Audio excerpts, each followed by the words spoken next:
We'll fight for freedom wherever there's trouble. G.I. Joe is there. G.I. Joe. Hey, welcome to Half the Battle, and welcome back to the summer of vehicles and playsets. Though today's subject isn't really a vehicle or a playset, but something in between.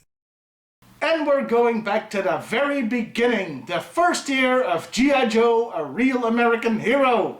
So meet the Mobile Missile System, or MMS. This toy was released in 1982 with all original parts.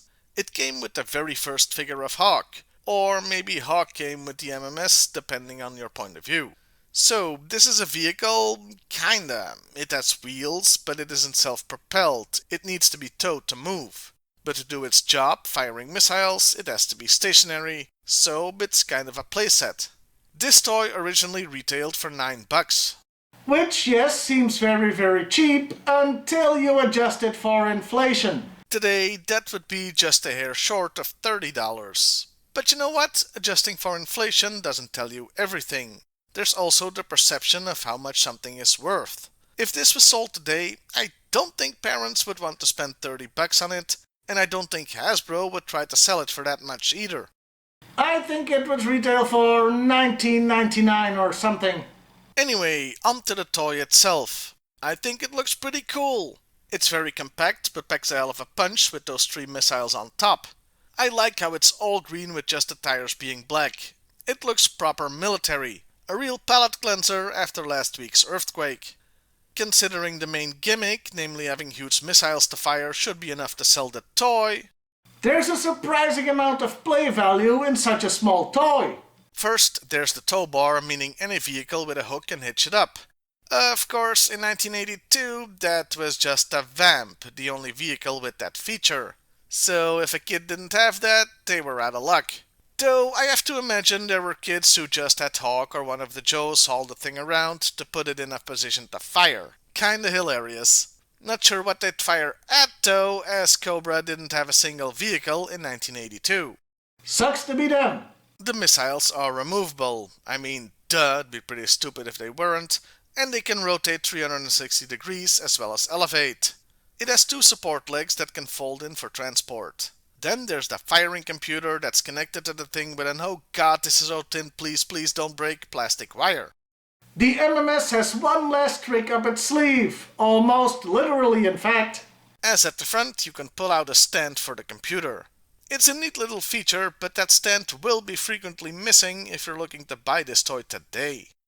Overall, it's a cool little thing that I was very happy to finally get in my collection thanks to Brian. The molds for this toy were reused a couple of times. It was recolored for the Action Force toy line in the UK, making it a bit expensive today. In 1983, it was repainted black and was part of a Canadian Sears exclusive Cobra set along with a recolored Vamp. In 85, it was again recolored and again part of a Sears exclusive Cobra set in red this time.